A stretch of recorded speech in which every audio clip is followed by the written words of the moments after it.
Det var en varm og dejlig sommerdag.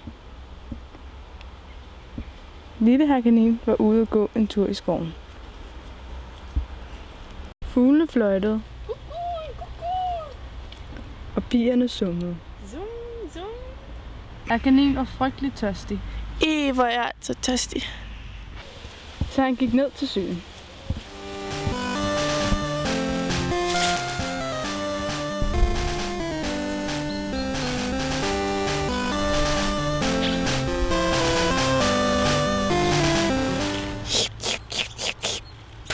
Bad, hvor det smager. Hej lille fisk. Ligger du der og solbader? Hej, Herr Kanin.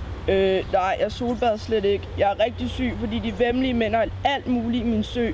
Og så har jeg fået den her om hovedet. Hvorfor dog det? Jamen, jeg ved det simpelthen ikke. Fisk. Bare bliv liggende, så går jeg ud og finder svaret. Så gik Herr Kanin ud for at finde svaret.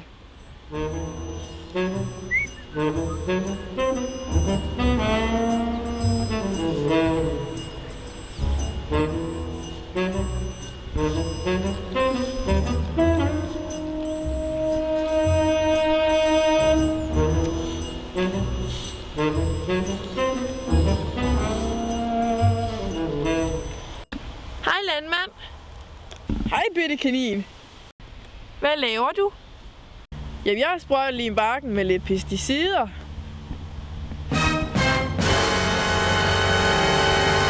Pesticider? Ved du slet ikke, de ender i søen, og så bliver alle de små fisk syge. Tja.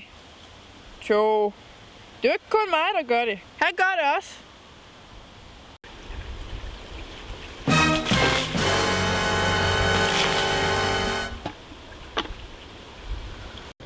Så gik Herr Kanin og landmanden over for at snakke med fabriksarbejderen.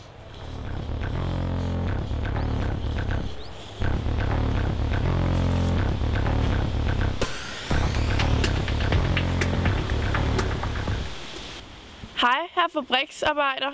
Hvad laver du? Jamen, hej herr Kanin. Jeg står lige og smider det beskidte vand ud, som vi har oppe på fabrikken. Men ved du slet ikke, at det ødelægger miljøet og gør alle fiskene syge? Det er jo bare lidt spildevand. Skader det virkelig så meget? Ja, det gør det altså. Og vandet kommer til at smage rigtig væmmeligt. Nå, jamen så går det jo ikke, vi smider det ud i naturen. Nej, herr fabriksarbejder. Fra nu af må vi hellere tænke på miljøet, før vi tænker på os selv. Nu var alle glade, og de besluttede sig for at gå en tur i den smukke skov, som de nu alle vil værne om.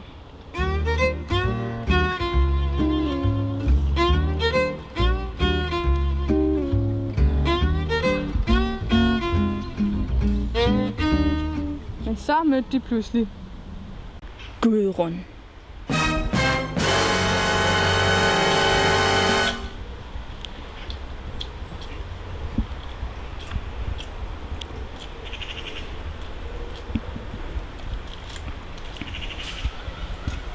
Hov, hvad går du lige og laver?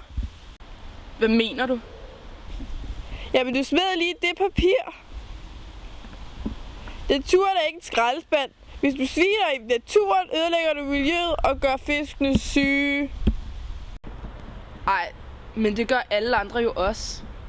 Men hvis du lader være, så er der jo en mindre. Nå ja, det kan du have ret i. Se, nu er vi allerede et skridt tættere på en ren natur. Sikke lidt, der i grunden skulle til. Og skal vi så ikke fejre det med en øl i parken?